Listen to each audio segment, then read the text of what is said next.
is to the fact that just because you are born with challenges in your life, that doesn't have to define you for the rest of your life. Also, what you'll see they have in common, they're entrepreneurs. I'm sorry. Entrepreneurs are only 3% of the population, but they generate 70% of the jobs. Entrepreneurs, according to studies, are C students. They're not A students. See, smart people wait for all the answers to come before they act. And when they act, the opportunity's gone. But C students are able to act in the presence of their doubts. America's first Black millionaire was A.D. Gaston in Alabama. He was 96 years old and he died. He had a sixth-grade education. He says it's better to say I is rich than I am poor. So our grassroots leaders that are assembled here, thank you so much. Oop, I'm sorry.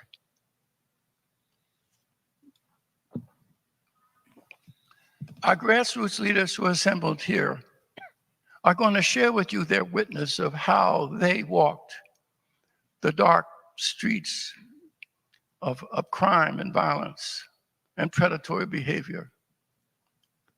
But they stopped drinking the rum of defeat and began to be champions in their community. That we believe that people watching this broadcast and others in America are desperate for an affirmative message that people are motivated to achieve when you show them victories that are possible, not injuries to be avoided. And these men and women here are going to share with you their testimony. I'm going to start by introducing just one, and then the rest of them will take time to introduce themselves, to give their testimony. We want to know what their journey was, how they overcame doubt and self-doubt and became agents of their own uplift. The first one is Alice Marie Johnson. You may know her from national TV. She partnered with Kim Kardashian and advocated for her release from a mandatory life sentence of 22 years without parole. She spent after 22 years in federal prison. Alice was granted clemency in 2018 and later a full pardon in 2020. Her powerful story has been deemed a catalyst for the passage of the First Step Act, the most significant criminal justice legislation in recent history. And so I want Alice to share with us her journey. Thank you so much, Bob. It is truly an honor to be sitting at this table alongside greats who are in this movement, who are in the criminal justice reform arena with me. And it's also such a privilege and an honor to be a woman here at this table and among these great men.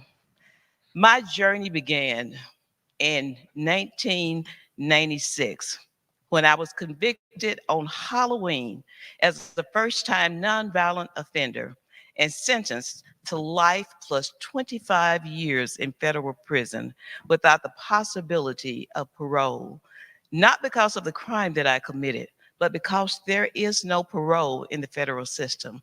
I was sentenced on the mandatory minimum sentencing laws. When I arrived in prison, I had some choices to make. And that choice was either to conform to my surroundings or transform my surroundings. Because the only worst thing than taking upon that sentence of an unexecuted sentence of death would be to live as if I'm dead in prison. I believe that my having a life sentence and the things that I was able to do in prison really motivated the other women as to the things that they could do incarcerated also. I knew that my coming to prison had an terrible impact on my family. I left behind 4 children. I left behind elderly parents. I left behind siblings who loved me.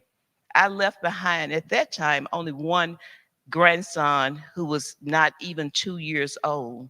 You see, when one person goes to prison, their entire family goes with them. Don't ever think that the decisions that we make in life are only going to impact you. It also impacts your community. because when you're missing, your community is no longer whole, it is broken.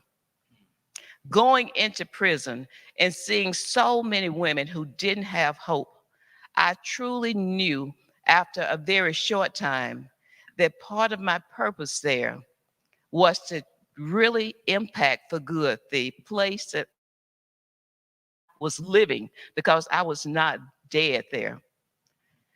I began to write plays because many women had never heard applause in their lives. They had been told that you would never amount to anything. They've been told that you're no good, that you're on a trajectory in life that is going to lead you into prison.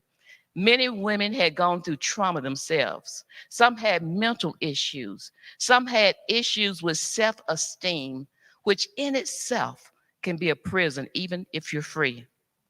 I knew that my purpose was way bigger than myself in prison. It was serving others and trying to see what I could do to make our community better, even in prison. You see, when you go to prison, the only two things that you have an opportunity to take with you is your character and your integrity. So it was important for me, as my mother would say, don't ever forget who you are. And that meant that you don't have to go alone to get along.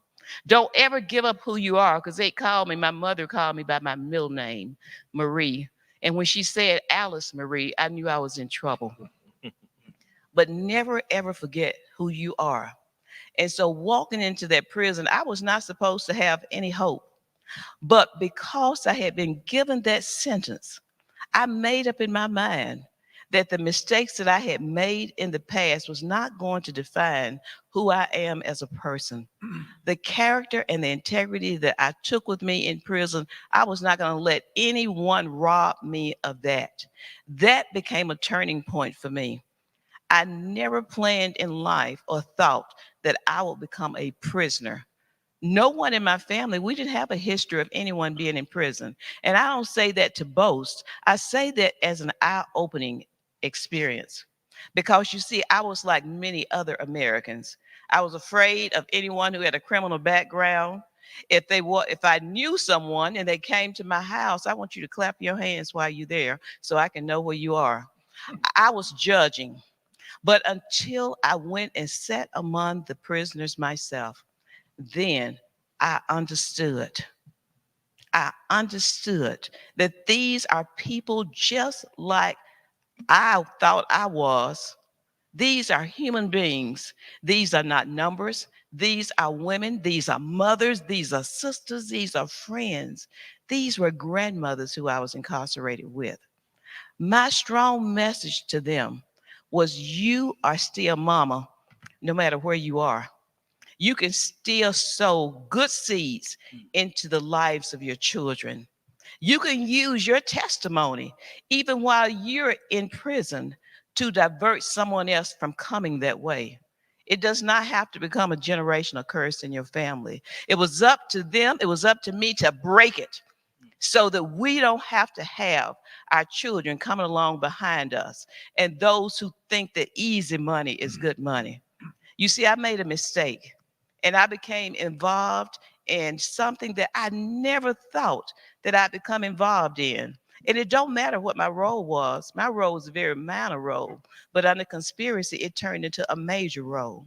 So the company that you keep, you better be real careful of that, because that company can cause you to be in the same place that I found myself in. Many who are watching this, listening to this on their inside prison walls know what that looks like. I'm sure none of you, when you were in kindergarten or first grade or any other grade, said that one day, I want to be a prisoner.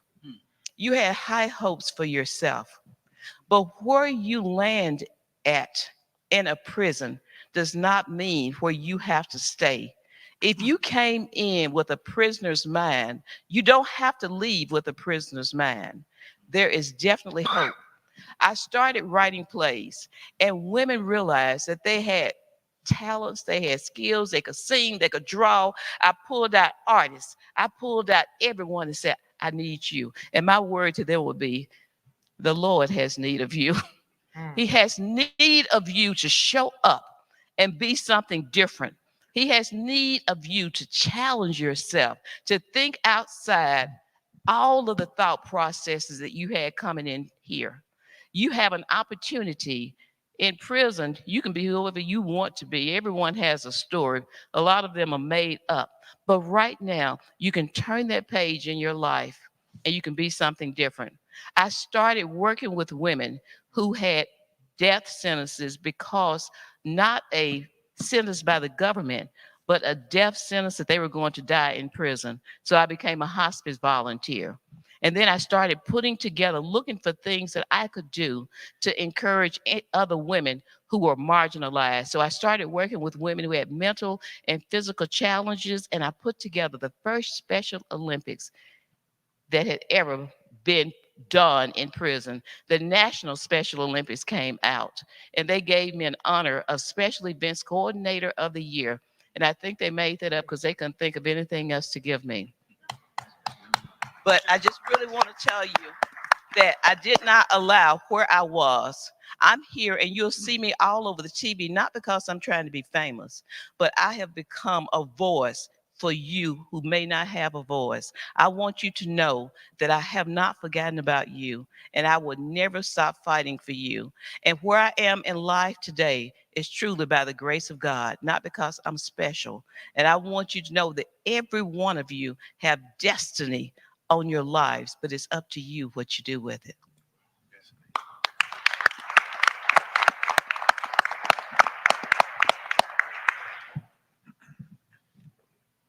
Wow, that's amazing testimony. First, I want to say thank you to John Ponder. Thank you for the organization Hope for Prisoner. Thank you, Mr. Woodson, for moderating this event. It's only through the grace of God that I'm here today. And I thank God every single day for the opportunity to live the life that I never ever thought when I was in solitary confinement that I would ever live. My name is Tracy Syfax. I am from born in Asbury Park, New Jersey, home of Bruce Springsteen, Danny DeVito, Wendy Williams, and now Tracy Syfax. My journey is like so many other journeys. I grew up with a single parent household, abusive household. Mother had a boyfriend that beat her daily. So my thing when I was 13 or 14 years old was to continuously try to keep him off my mother's back. And growing up as a young man, you know, I ended up turning to drugs when I was at the age of 13. But even before I turned to drugs, I always felt that I had an entrepreneur spirit. I used to wash windows downtown. I used to shine shoes at the train station. I used to have a paper route. I did all the things to make extra money because we were poor. We didn't have it. But when I turned to drugs and began to use drugs, one of my greatest things that I never wanted to do was be without my drug of choice. I was an addict. I had to sell drugs in order to support my habit, and not only to support my habit, but to support my mother's habit and to take care of my mother at the age of 14. So I had to be good at what I did. I had to. So in the streets, I learned organization skills. I learned networking. I learned marketing. I learned advertising. I learned everything that I needed to learn in my 17 years in the street to be a successful entrepreneur today. So my last bid was in 1993. I came home from jail. But when I came home from jail, I had just spent a year in solitary confinement. And that year in solitary confinement gave me the solitude that I needed to get right with myself and to get right with God. And I took the time to do that. And when I left solitary confinement, I vowed never to go back to prison again. When I went home from jail in 1993, I looked up and got a roofing job. Nobody I know in the United States aspires to be a roofer. Nobody. But it was an opportunity that was handed to me, and it was a trade that was handed to me, and I took advantage of it. I worked my way up from laborer to mechanic to foreman to supervisor in 2.5 years and quit. I started my first company around the end of 1995. Within 7 years, I went from 0 to $1.8 million and 17 employees. I've since spun off and started another company in 2001, a real estate development company. The same corner that I sold drugs on, the same corner that I ran, is where my office is located today on Martin Luther King Boulevard. One of the only shining offices that still exists here today, some 16 years later. So my journey as a former drug addicted drug dealer is a journey of an entrepreneur. It's an entrepreneur story. I am author of the book From the Block to the Boardroom. Over my 30-year career, in 2011, I made history as the first African-American to be awarded Entrepreneur of Commerce. I'm from Trenton, by the Princeton Chamber of Commerce. And I also was the first formerly incarcerated person to win that award. They didn't know that, though. But I was also the first formerly incarcerated person to win that award. So now, 28-year career now, 29-year career now, as a serial entrepreneur, something that I love doing. I own multiple businesses now. My last acquisition was last year, Booker's Restaurant in West Philadelphia, a $3.3 million acquisition, 58 employees, many of them formerly incarcerated, open 7 days a week. So if you're ever in West Philadelphia, please check us out, Booker's Restaurant, West Philadelphia. Come down, we have great staff, we have great food. I'm an entrepreneur. I started out as a roofer. I'm a restaurateur. I own an ed tech company. I teach entrepreneurship in prison. I own 4 different companies. 2 of them are multi-million-dollar organizations. I'm working on my 5th one right now. I am what everyone is sitting here listening in these prisons and on this panel right here. I am the prime example of what we can do when given the opportunity and given the knowledge to succeed. So having the ability now to go back in prisons, we started the only entrepreneurship program in New Jersey that teach adults, juveniles, and we created the first women entrepreneurship program in the state of New Jersey. I love what I do. Because see, I get to go back in prisons 3 days a week, and teach folks who I know are some of the most creative, innovative, talented people I've ever met. I know folks in the prison system that could take nothing and make a Christmas card that would put Hallmark to shame. I know folks in prison that would take a prison cell and turn it into a condominium. I know the talent that lies behind these prison walls all across this country. So every week I get an opportunity to put on a suit and a tie and to go back in that prison every single week and teach something that was never taught to me. I think Bob mentioned only 3% of people in America start businesses. And they create 70% of the job. When we formerly incarcerated folks an opportunity to learn business and start businesses, guess what we do? We go back and we reach our brothers and sisters that we left behind.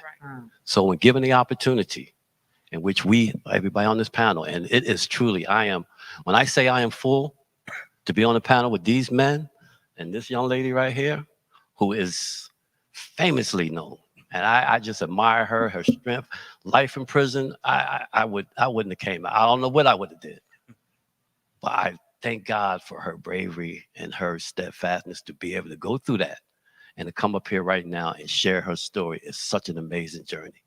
So I am so honored to be here. Thank you, John, for having me. Thank you, Bob, for moderating this event. And I'm going to end right there. Thank you.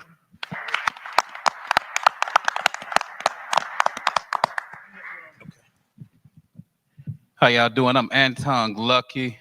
First, let me say this before I begin. I want the people who are watching this to crash Hope for Prisoner servers. I want the people that are watching this to crash our servers, man, because I think after this panel, it should be hundreds of thousands of people reaching out to you, John, to say they coming through this, one of the best organizations, reentry organizations in the country. Thank you. My name is Anton Lucky. I'm from Dallas, Texas. I run an organization called Urban Specialists that seeks to change violence and poverty in urban communities. But let me just tell you a little bit about my story. My father was sentenced to prison when I was 9 months. He ultimately did 37 years flat. I remember what I felt like as a kid without my father being there. I remember feeling dumb because I had no one to talk to about my father. My mother went on to work and take care of the household. But I remember just feeling some type of way, this void. So I placed all of my talents into school. I became an honor roll student, a talented, gifted student. I remember the school trying to move me up. I was a kid that brought the teacher the apple, all that good stuff. And my grandparents were my primary caretakers because my mother worked and my father was in prison, right? And I used to love my grandparents' affirmations and praises of my report cards, right? And I remember my cousins used to mess with me because my head was big and I was skinny, and they used to call me Blimpy, like the Goodyear blimp. But my grandparents, my grandmother, my grandfather said, "Son, your head big because you got knowledge." That felt good. And I used to love their praises. But it was no amount of praises that could suffice for what I dealt with when I walked out my house. There was no amount of praises could suffice what I dealt with from coming from school. See, because back then, every neighborhood in my neighborhood had created a gang. It was a Crip gang that had migrated from California, came down to Texas. My neighborhood didn't have no identity. And so my safety every day was depending on how fast I could run or how hard I can fight, because we were being bused in other schools. And so at some point, and I'm gonna speed up, at some point, me and a couple of friends of mine started the first blood gang in Dallas. Something I'm not proud of. That led me, I'm not gonna give you everything that happened in between, but that led me standing in front of a judge because I amputated my personality to become this gang member that my neighborhood and my community said. But when I was standing in front of a judge, my daughter was born May 7th. And I had made a commitment to myself. I didn't want to be to her what my father was to me, because I know how that felt to be when your father is absent. She was born May 7th. May 21st, a judge said that I was a menace to society and I belonged in prison. And I remember vividly having a conversation in my mind where I was saying, "But Judge, you understand, like, I'm from East Dallas, you got to be tough, you got to be rough, but that's not really who I am. I'm really a good kid." And that conversation never came out of my mouth. And so as they were leading me back, I was thinking about my daughter, and I looked at my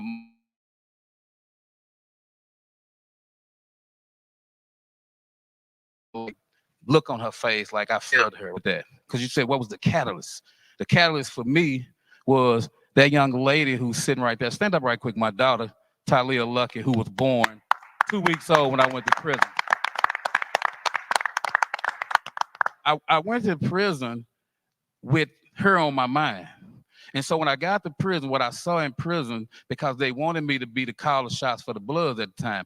But when I got to prison, what I realized, it was a bunch of men, and I hope the men in prison listen to me. It was a bunch of men who were lying to each other, sitting around, drinking coffee, playing like they was something that they want.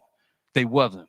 And I said to myself, I didn't want to be that, because I was worried about my baby. I was worried about my mother. I was worried about how did I allow myself to go from a honor roll student to a judge saying I was a menace to society. I was very introspective. I wanted to understand how that happened. And so I started looking inside myself and looking at how that happened. Fast forward, I met a guy coming out of when I was walking out the chow hall, and he walked up to me, and I think this was like the catalyst for my transformation as well. And he said to me, he said, "Look, brother, I need to talk to you." He was older than me, had been in prison longer than me, probably 15 years. He said, "Man, I hear your name all on this unit. These men are falling out of place to see you. They talking about you. Like you some celebrity." And he looked at me and he said, he was an older brother. He said, "Listen, if you have the ability to lead these men to do wrong, within you is the same ability to lead them to do right." He said, "You're a leader." And I had never heard those words before. This brother became my mentor in prison, started teaching me. I started reading. I read over 1,500 books, and I started teaching in the prison, right? And so when I got ready to get released from the prison, I did a lot of stuff in the prison that was unheard of, bringing Crips, Blood, Aryan Nation, Mexican Mafia together. That was unheard of in prison. But when I got ready to leave, the men told me, they said, "Lucky, we believe you, but you're going back to the gangs, you're going back to the drugs, your family's out there making a lot of money, you're going back to that." They said, "You're going to have an X on your back."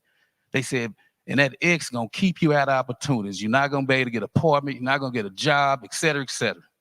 And I remember at 24 looking at them dudes saying, well, man, if the X is what gets me out of opportunities, then by God, I'm gonna make the X what get me opportunities. I left out of prison that day, met a brother named Omar Jawar who mentored me further because I made up in my mind that's what I was doing. And then let's fast forward to now. I go back into the prison. We have adopted a prison. We go inside the prisons, working with men to be accountable, understanding that a lot of the violence that we see in the streets is because men are not absent in the household. So we go into the prisons demanding that men become responsible and accountable to themselves, because prison is the only place that doesn't allow you to be accountable to yourself. It even starts when you catch a case. If you have a good lawyer, he's gonna say plead out to some lesson. So you never take responsibility. So our mission, our organization has been adopting prisons, making sure people have be responsible. I have a security company. I'm an entrepreneur. While 98% of the people that work for me are returning citizens. Everybody a felon except my daughter, because the company's named after her. Everybody a felon except her. So I do that. Work with police. I work the bridge gap with police officers. I'm always reaching back to men and women in our community, saying that, as she just said, you're not defined by what happened to you in the past, that it ain't nothing different than us than you can do, that you right there, but you have to make the decision, not when you get out. You have to make the decision right now while you're sitting in prison. And if you love your family, if you love your freedom, if you want to do something different, you have to make that choice. So there's a lot of other stuff that I do, but I want to give because I want to hear from the other brothers. I want to hear from everybody else and my sister. Thank you. John, I've had the honor to know you for the past 7 or 8 years, and you are one of the best men I have ever met in my life. I want to thank you for this opportunity.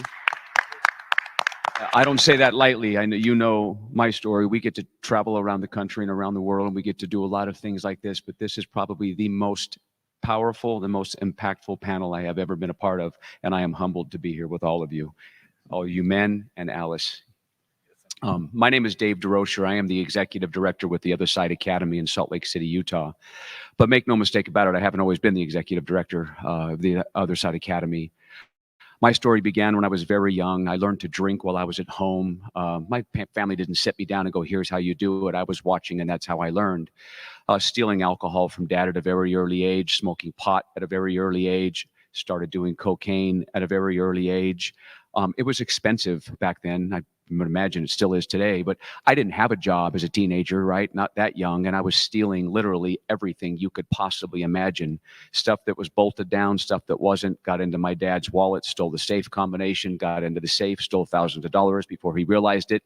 So that gives you some idea. I mean, my first interaction with the police, I think I was on my bike going through a drive-through at a bank with a forged check of my dad's, thinking I was going to get away with it. That is how desperate I was for my next fix. I would bring my drugs to school. I would sit in the back row where all those bad students are at, including law enforcement back there, the bads. You see, raise your hands, you guys. And I would have my little vial of cocaine with me, and I would literally just pour it between the pages of my school book and then pull the big pen apart and use the cartridge as the straw. And when the teacher was up here, I'd lean over and snort coke in class. That's how bad it was. Somehow I graduated from high school, and when I graduated from high school, I went from coke to meth, and that's really when the wheels fell off. They were loose, make no mistake about it already. And I never set out, Angtong, congratulations on graduating high school, I'm gonna go be a drug dealer. That is not how it happened.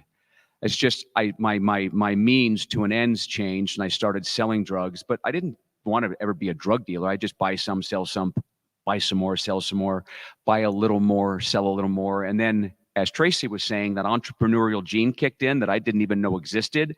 And I got really good. Can you be good at dealing drugs? I got really good at doing something really bad and was buying more and selling more. And then that came with weapons and loaded firearms and arrests. Did my first prison term. It was a 2-year prison term. All of my prison terms were in the state of California. I refer to prisons in California as high school with knives. It is literally a hate factory where all the races are, I don't know, just it's horrible. It is a horrible place to do time. Not that there are good places, but I think that's one of the worst. Did my 2-year prison term, got out for 59 days, got busted again, went back to prison on a 5-year term, got out for 60 days, went back to prison again on a 6-year term, got out for 4 months, went back to prison again on a 10-year term. And it's safe to say that the day I got out of prison, I was on my way back. But I will also say this: I am grateful for every second, every minute, every hour, day, week, month, and year that I did behind bars. Prison saved my life. I had become such an animal along the way I was living my life. I needed to be in prison.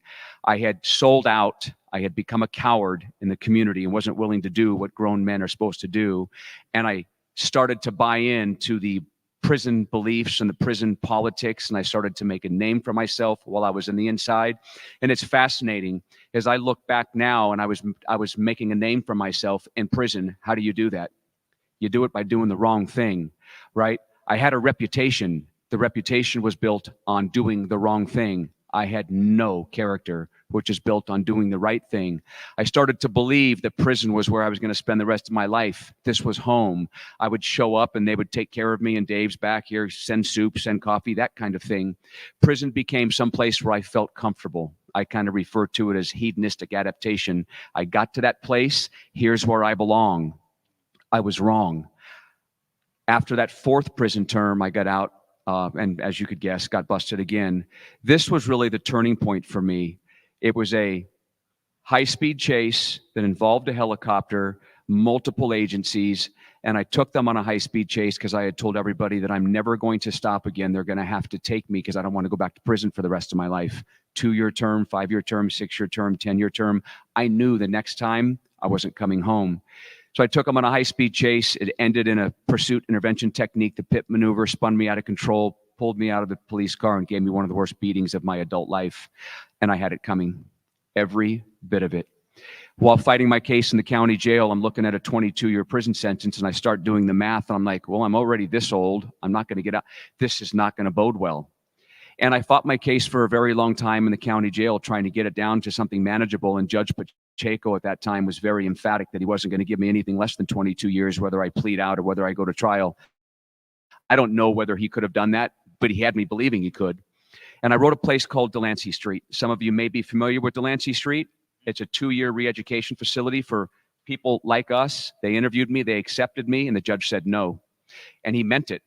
So one night, because I wasn't busy in my cell, I decided to write that judge a letter. And I wrote him 4 pages front and back, and I told him my life story. And I said, Your Honor, I've been to prison 4 times already. It didn't work. Not that it's intended to. That's my fault, not yours. I pled guilty to all of my charges, everything. I took a chance and pled guilty on paper. I said, Your Honor, Delancey Street interviewed me, and they think they can help me. Why don't you give me a shot? You can suspend that 22-year prison sentence, and when I get kicked out or when I split,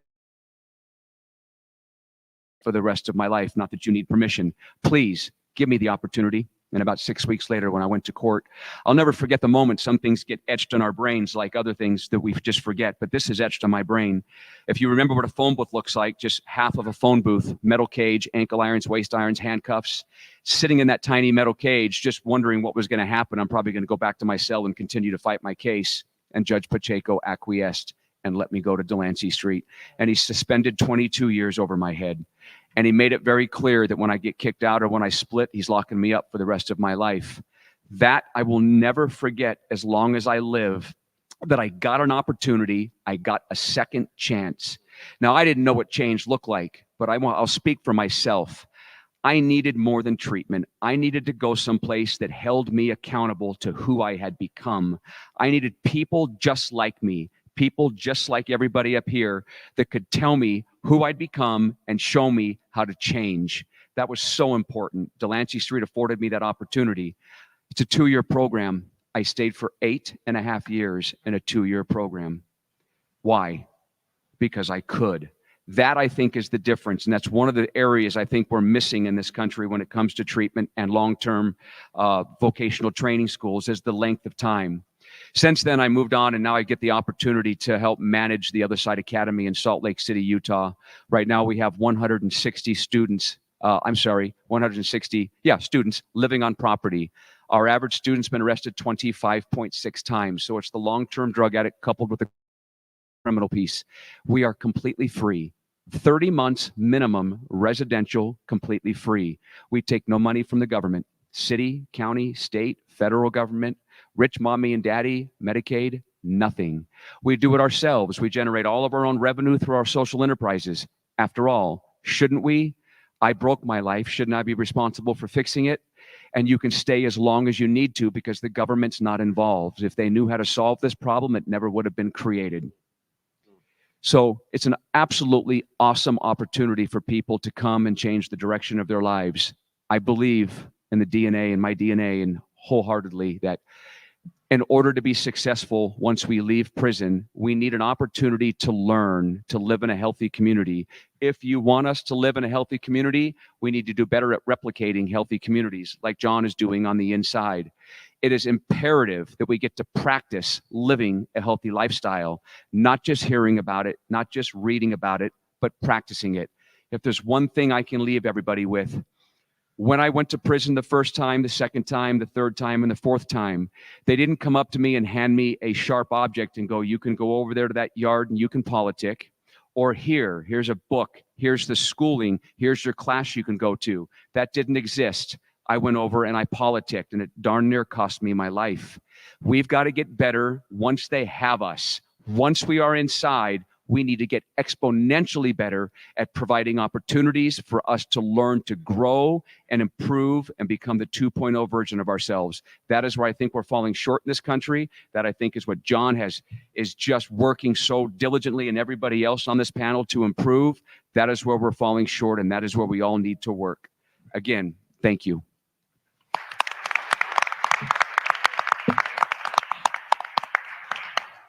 First and foremost, I just want to thank John for the opportunity to be on this panel with my peers. This is a blessing, and I take it very seriously. My name is Victor D. Lombard, professionally known as Divine. I'm also former Federal Bureau of Prisons registration number 038-45070. I'm also the CEO and founder of Solvent.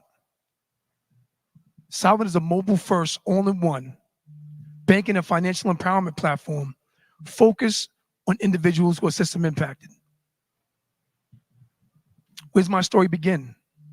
How did I get there? I was born and raised middle class in Newport, Rhode Island, the smallest city in the smallest state in the Union.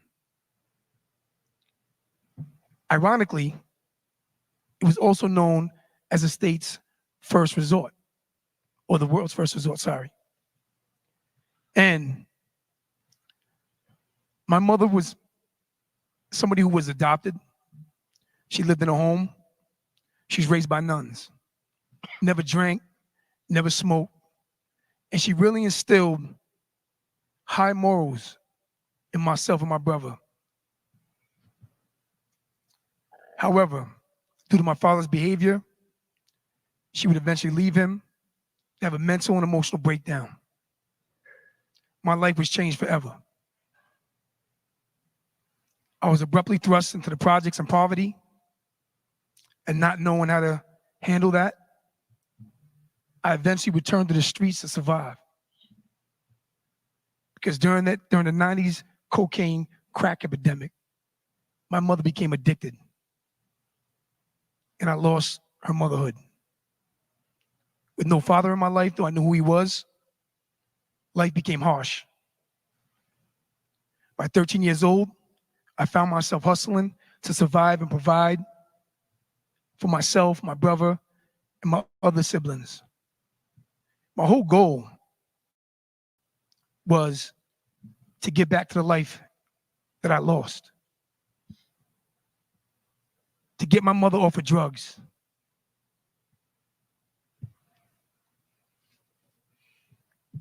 And it was hard. By the time I was 16, I had my first child. By the time I was 19, I was arrested, convicted, and sentenced to federal prison for 84 months of my life, which is 7 years. The judge told me, consider it like going away to college. The only thought in my mind was, I don't think any prison's like college. In that courtroom when I was sentenced was my son's mother and my son. As soon as that sentence was given to me, I broke down in tears. My son's mother yelled out in sorrow, and my son began to cry. He was 3 years old. My journey in prison was not an easy one. I had never been away from my hometown. In a federal prison, they move you far out. And I only had one determined idea at that time. I got to get back as fast as I can. I have a son to raise. So I sat in prison and I thought about how could I do that? How could I improve myself? I have an 8th grade formal education. I need to develop upon that. So I turned prison into my university. It became my learning center, my learning lab. And I was determined not to only get home as quick as I could, but to also educate myself so that when I returned, I wasn't behind everybody else that was free. I was at least at the same place they were or above and beyond. And the key to that was fortifying my mind and my emotions. And I turned to spirituality. Hence my name, Divine. I turned to spirituality so strong, I became a model inmate. And I was able to go from a medium high security when I first went into prison in the feds in Nassau, Kentucky, down to a camp. Anybody that's been in federal prison, they understand what that means. It means from the fence and barbed wire to then being no fence and no barbed wire and no real overlook of what you do and how you do it. Because you earned that privilege. And I earned that within the first 5 years of my sentence. When I came home, I was determined to change my life.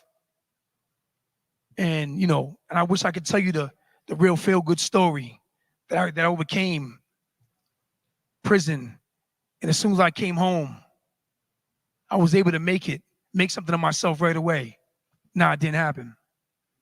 I not only needed a second chance, I needed a third chance. I needed a fourth chance. I needed a fifth chance. Because all my life since 13, that's all I knew. When I was in the street selling drugs, I didn't look at it as a negative. Because for me, it fulfilled a positive. It fulfilled the goal I had in my mind to free my mother from drugs. Albeit by selling drugs, not a good idea. But it was still criminal. And I still was responsible for my ways and actions, regardless of my life. So I dealt with the negative psychological cycle of recidivism, in and out of prison, reoffending. When someone comes home from prison, the statistics say within the first 3 years, they'll commit another offense, recidivate, and be back incarcerated. And I lived that. However, 12 years ago, I found myself in prison yet again. And I became 100% dissatisfied this time. And I was taught that until you become 100% dissatisfied, no change will occur. It takes a dynamic to make it happen. But I had reached my 100% dissatisfaction. And I started doing some introspection.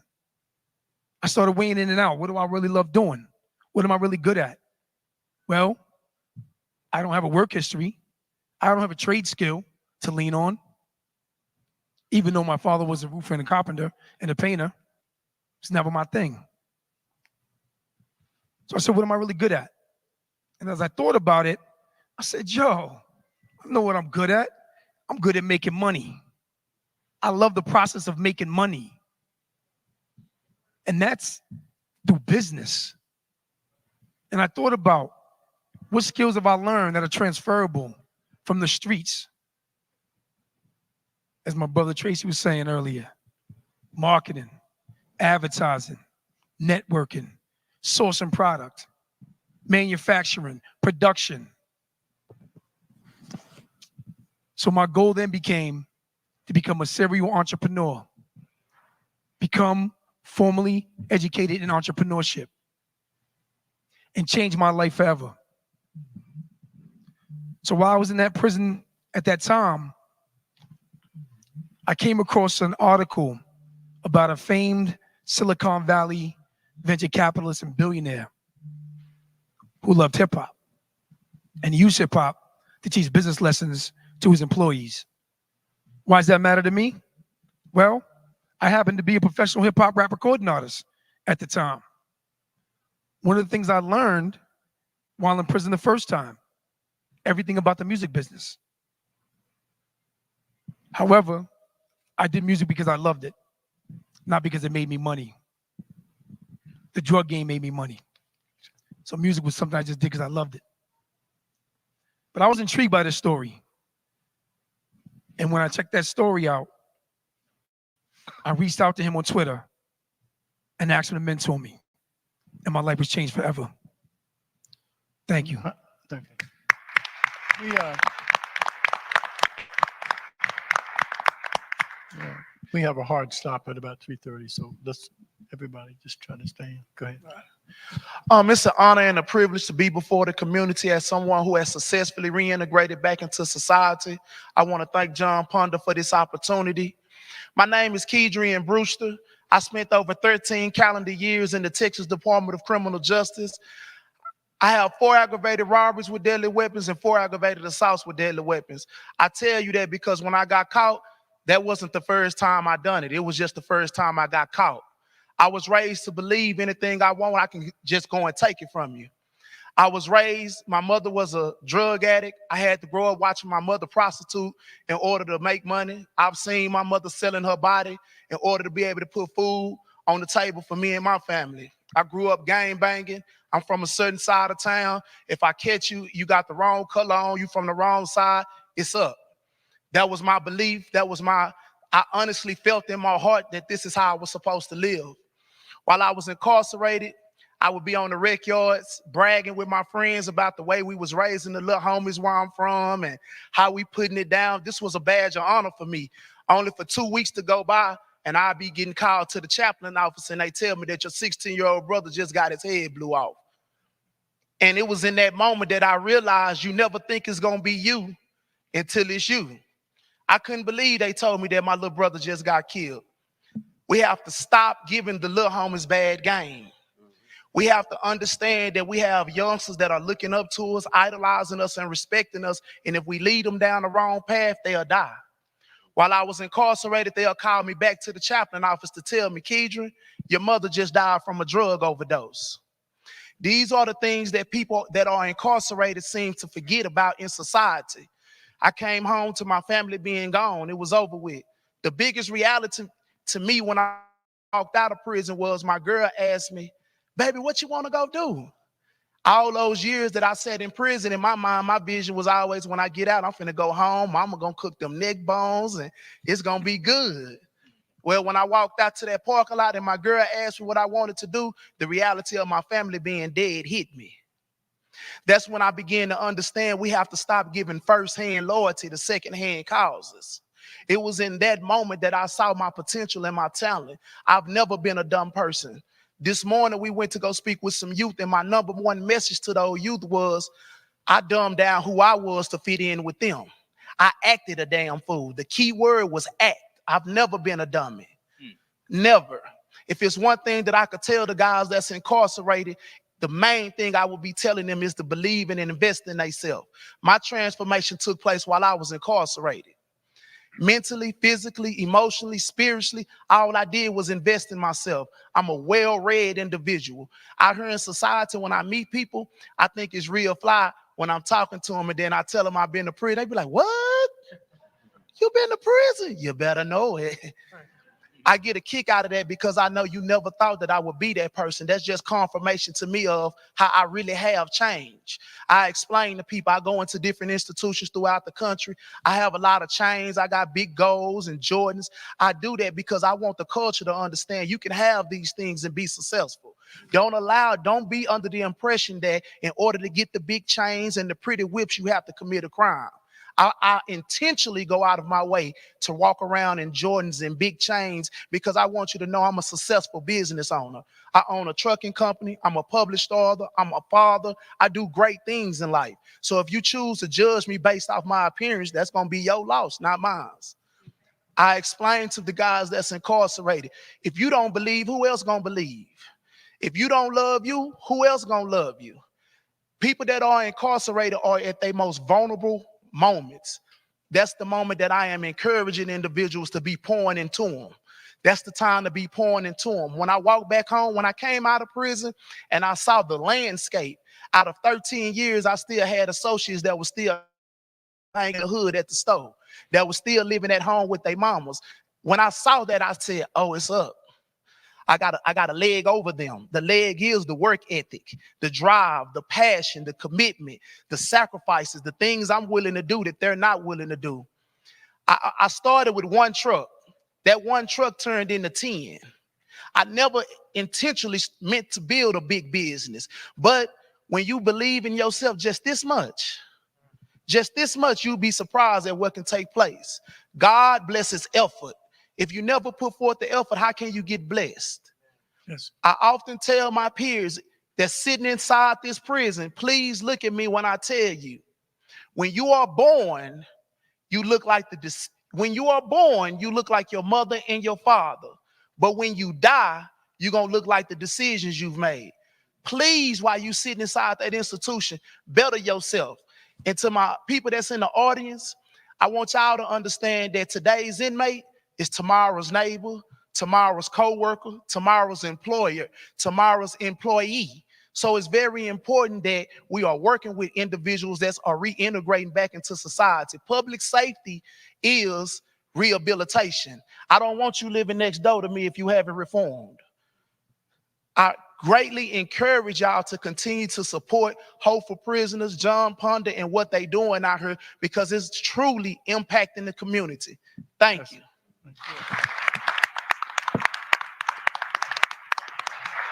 Well, great day, everyone. So first of all, John, I want to say thank you. From the moment that you called me, it's been solid. And so I am Trail Dunk Webb. And my story kind of different, y'all. It's all the same because we've been to prison, but I'm from Baton Rouge, Louisiana. And so I sit here because, first of all, I'm a miracle. I was shot at 9 years old. I was paralyzed. They say that I'd never walk again. And when I speak about a miracle, because I had a praying grandmother. And that's what allowed me to travel the roads that I've been so far. And so at 15 years old, I was sentenced. I was charged with murder, 2 counts of armed robbery. And I was sentenced to life plus 90 years in prison without the benefit of probation and parole. And the difference about in Louisiana, like I was sentenced to die. And so I went to trial with a public pretender. Like, if anybody know what I'm talking about, like we come from the slums. Like we was poor. We ate serve sandwiches. Anybody in here? You ever? All right. So I ended up in this prison, y'all, Angola, to where 95% of the people die. So you got to imagine I'm a little bitty baby cub going in here with the lions, but I meant that I was going to survive. And so I'm sleeping with murderers and rapists and different people like that. But I can recall one time, this is why it's very important that you listen, whether you're watching this right now, that you pay attention and listen. Because this same prison that I ended up in, when I was in the 8th grade, they took us on this field trip. And when they took us on this field trip, they had this thing where they was trying to pour into us like scared straight. And for me, I was one of the ones to where I had a little man complex to where I wasn't scared, but I was very disruptive. And that was the thing that nobody never taught me, the importance of paying attention. And so they kicked me out the class. And when they kicked me out the class, I'm like, okay, I didn't get the knowledge that was poured out to me. Fast forward 3 years later, I ended up going back to this prison. And the first day that I'm in there, I remember I had this number 2 pencil that I used to keep because I meant, like, if anybody crossed me, like, it's about to go down, right? And so they had this big guy with this afro came up to me. He was like, hey, look like I remember you. I'm like, here we go again. And he said, man, have you ever been up here on a field trip? And listen to this. I ended up with 3 times more time than him in this prison. So he used to sleep on side of me. And I used to always say to myself, like, dog, what if I would have just listened? So I'm sharing with those that's watching this on here right now. All you need to do is listen. Because I had an encounter with an inmate in there. Mind you, I got life plus 90 years. Ain't no going home. Everybody that's in here, they living to die. This road to Angola lead only to Angola. So the only way you getting out of here is in a pine box. And so there had this guy that came to me one day and he said, Dunk, if you ever get out of here, you got to change the way you live it. Because I was wilding. And that really stuck with me. He say, listen, you need to write a vision. So if there's anything that I can leave, I start writing. I wrote what it is that I wanted to do today. I wrote who I am today on a piece of paper. And I know this may seem funny or mundane to some people, but I wrote it down, then I started believing. Then I had to do something. I started walking the prison yard and I started speaking to the airplanes. Listen. Now, this was the funny part because people thought that I was losing my mind. So I put the earphones on and I just walked the prison yard. And I just used to be listening to the music and I used to start speaking to the airplanes. One day I'm going to speak in Atlanta. One day I'm going to speak in the Bahamas. One day I'm going to stand on these stages speaking. And I'm sitting before you now as somebody that traveled the world right now. This is the importance of faith. Because how did I get here? I got here by faith. I started speaking. You have to... Listen, I start speaking that I'll speak to these places. Everywhere that I spoke to every plane, I get booked to go there today. Amen. And I'm sharing this because if I had to give anything of how did I get here? How did I become a successful business owner today? How did I become the CEO and co-founder of one of the most thriving real life impact that's aimed to gear to non-privileged, at-risk youth in today's time? How did I get there? I got there because the favor of God can get you places. Listen to me. The favor of God can get you places that money can't get you. Right. Let's move on. Last thing I want to leave with is this. This is because it's real important that you understand this. It's not how you start, it's how you finish. Mm-hmm. You're seeing and hearing the success stories of all of us in here, but we started in the valley. Mm-hmm. It's not how you start, it's how you finish. I came home from life plus 90 years without a lawyer. Nothing but faith. I travel the world right now. With no website, I don't have a number. I don't even know how these people booking me like this. All I did was say, you know what? I'm available to be hope to the hopeless. So I'm Dunk. I'm someone that you can see. That's my time, y'all. Good afternoon. My name is Glenn. I want to start by, like everyone else, thanking John for not just having a vision, but for bringing that vision to reality and impacting the lives of so many people. Thank you, John. I want to thank Bob for moderating this panel. And Bob, I'm going to actually do you a favor and give you back some time because I know we're pressed for time. And I get to be the keynote this evening. But let me say this. I'm sitting on a panel, like we lock up some of America's best and brightest. Mm-hmm. And every time I end up on a panel with other people who've done time and I hear stories like this, it just reinforces for me 24 years ago when I started saying this after walking out of prison, serving 6 years, and people were looking at me as if I had two heads, that was my truth, and that is the truth, that we lock up some of America's best and brightest. I want the people who are listening, who are incarcerated, to obviously hear these stories and be motivated by them and to find hope when you're sitting inside of a cinder block cell. But for today, since I only have a couple of minutes, I actually want to, John's the only person I know who can bring law enforcement into the room the way he does. I mean, last time I had this many police listening, there was a warrant. And so I want to speak to the law enforcement in the room for a minute. I want to think back to 16-year-old Glenn Martin, who got arrested for shoplifting in Midtown Manhattan. I remember wishing that the police that were driving that car knew me as more than just that moment. And I remember I wanted them to believe that I could be more than just the worst thing I might have ever done up until that moment. And so now I'm going to fast forward to where my life is now, because you're going to have 16-year-old Glenn Martins in the back of your car. I run two businesses now. One of them is real estate investment business. I built it in 5 years. I have 90 properties that I rent to formerly incarcerated people and people on Section 8. I have a consulting business where I work with nonprofits all over the country. I primarily hire formerly incarcerated professionals to help me run that business. Both of them are multi-million-dollar businesses. That's that 16-year-old kid that's in the back of that cruiser. The first time somebody said to me, Glenn, you should go to college, I was sitting in a prison. That did not have to be the first time somebody said that to me. That could have been said to me years earlier. That judge that saw me standing in front of him, instead of giving me $1,500 bail and sending me to one of the worst jails in the country, he could have saw that as an opportunity.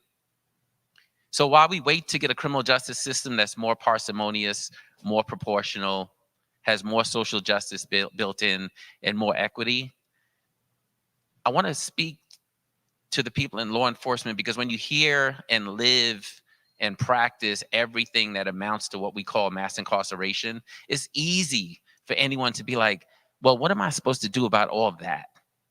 That's a lot. What am I supposed to do about all that? Except the correction counselor that put his hand on my shoulder and said, Glenn, you should go to college, who probably was going to see hundreds of people that day. He planted a seed that grew into a tree that cast shade that he may never enjoy. But that has not only led to the businesses I mentioned a few minutes ago, that has led to changing laws in many states across this country. That has led to meeting 3 different presidents. That has led to hanging out with people like Bishop Desmond Tutu and having conversations about justice. That has led to me traveling around the world and visiting prisons in Brazil, in Hamburg, in Norway, in South Africa. It's the same little 16-year-old in the back of that cruiser. I wanted to share with the folks in law enforcement so you can remember that the next time you're in a difficult situation where you're trying to make a decision and use discretion about that kid in the back seat. Thank you.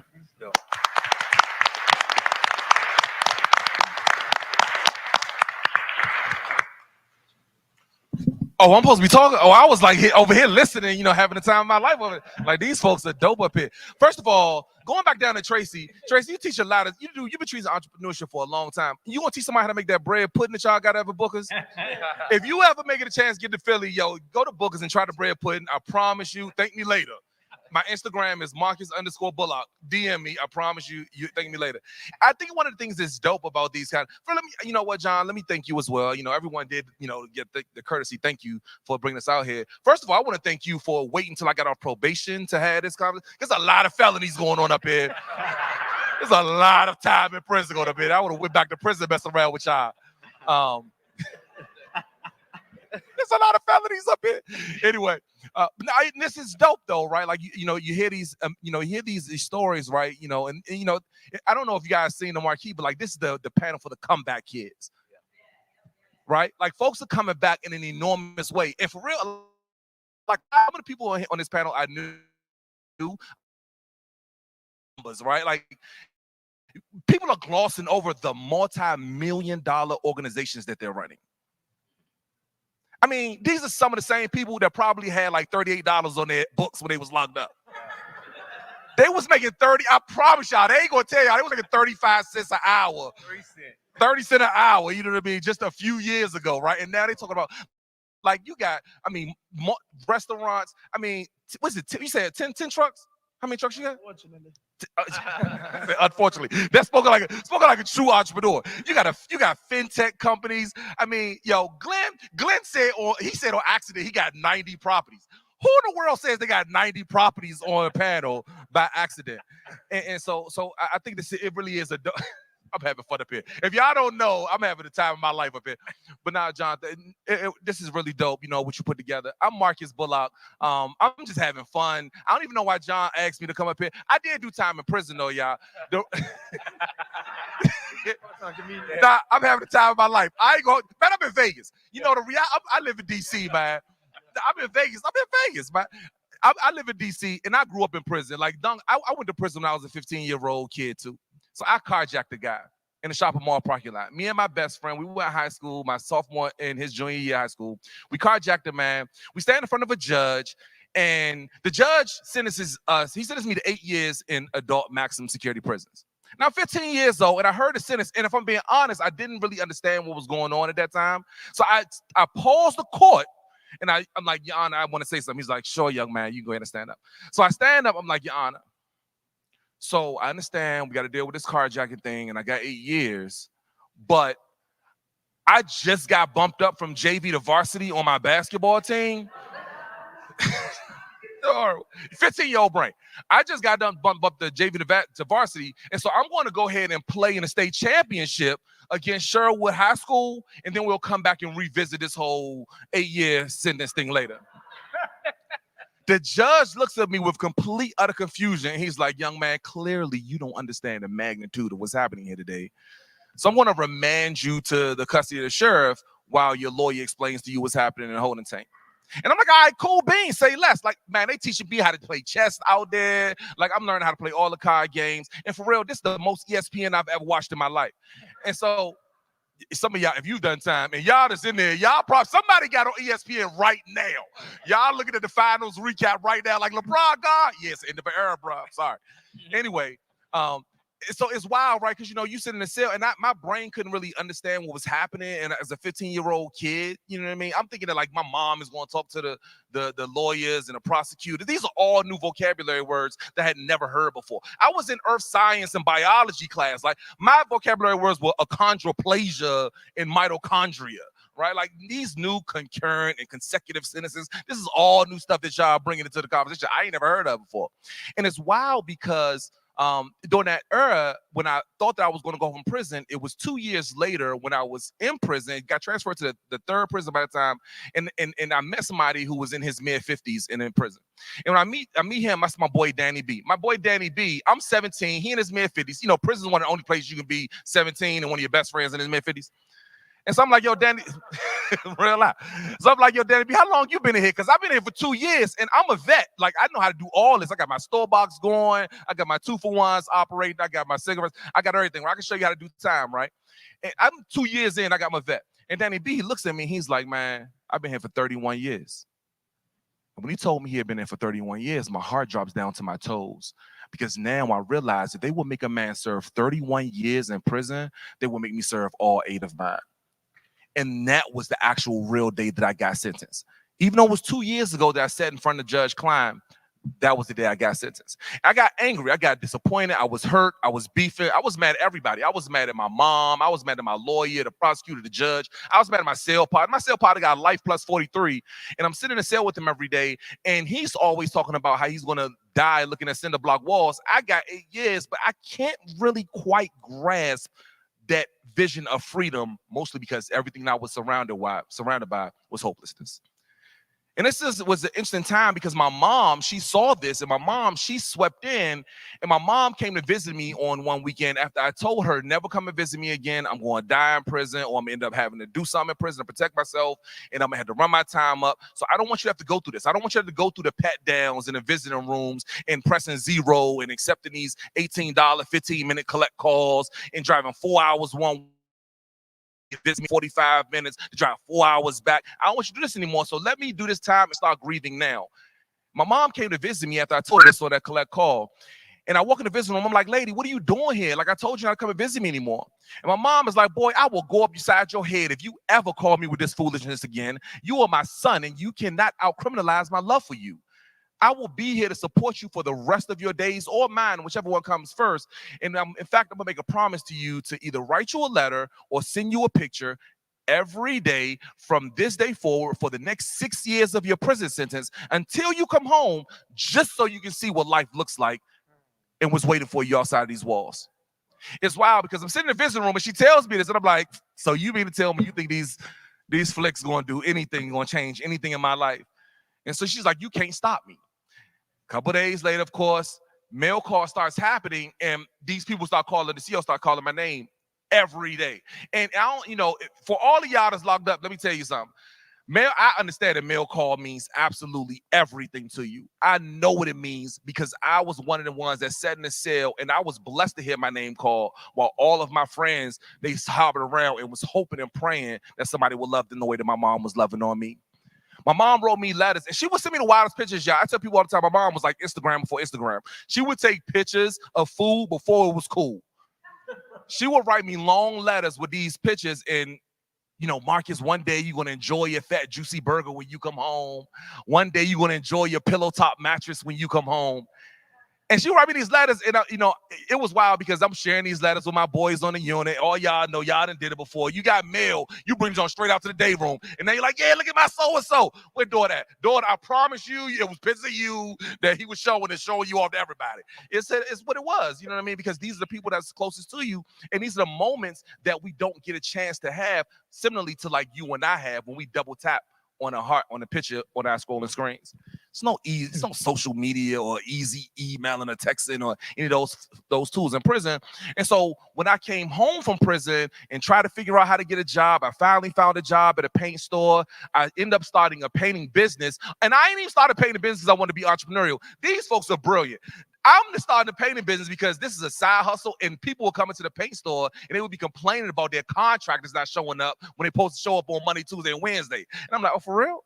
And the painters are coming to the paint store, and they're like, man, I'm looking for new work. I'm like, oh, for real? I saw an opportunity. I'm like, oh, look, check this out, bro. If you can paint that kitchen for me for $800 and the kitchen costs $900 to paint, then I can charge the $900 to the customer. I make $100, you make $8, everybody eats, everybody go home, and they happy.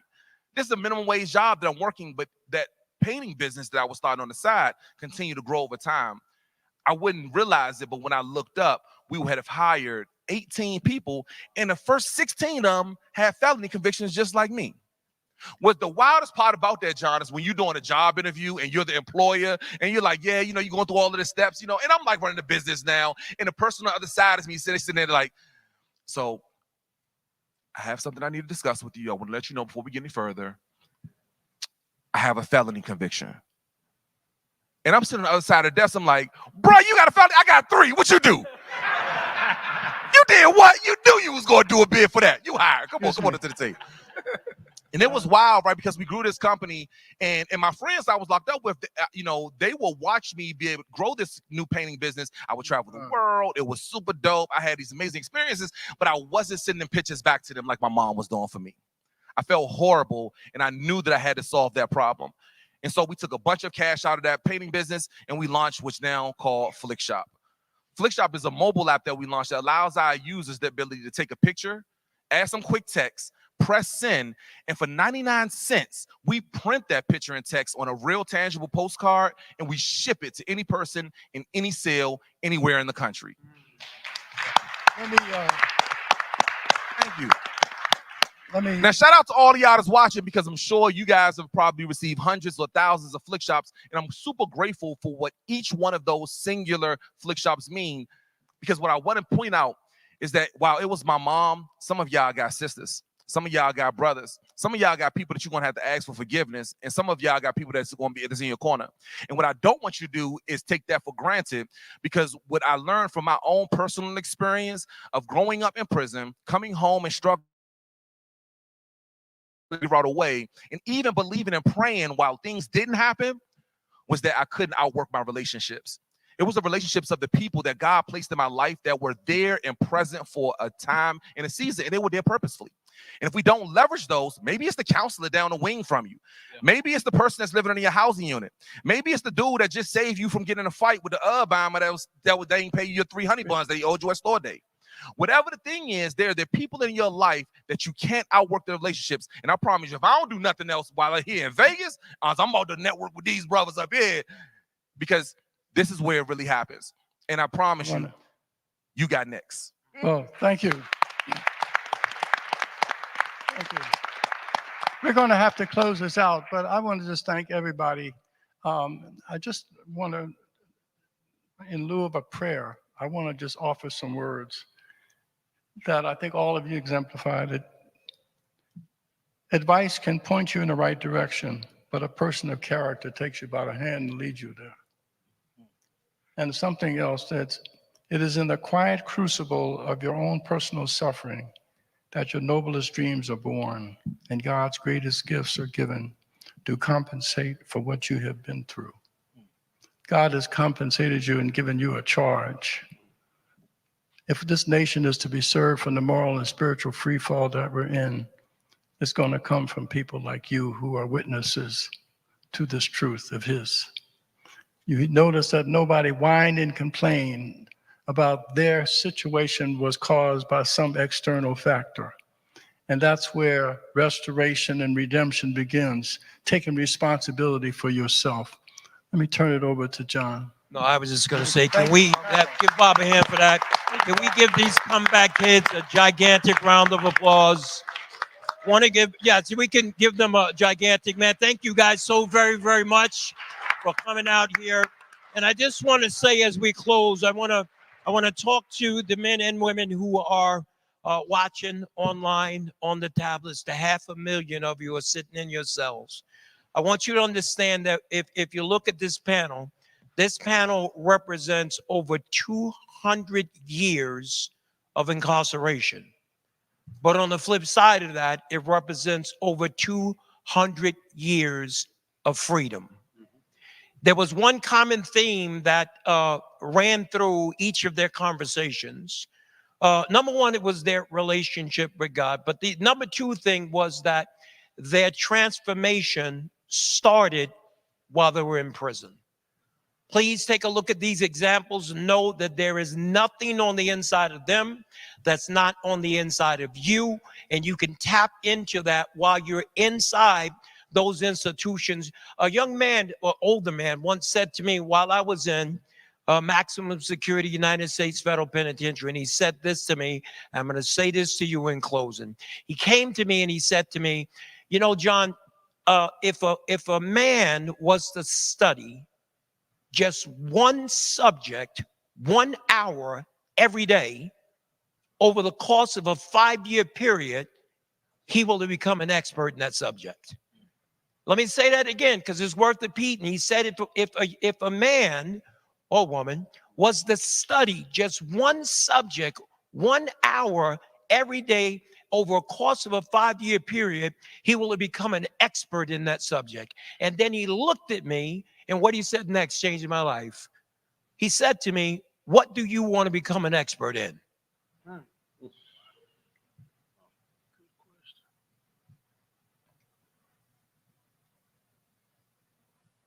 So I offer that to you. While you're inside that institution, flipping calendars, what do you want to become an expert in? Thank you guys so very much for joining us. Can we give our panelists a gigantic round of applause? And that concludes the event, the panel discussion, and we're going to get ready for an event.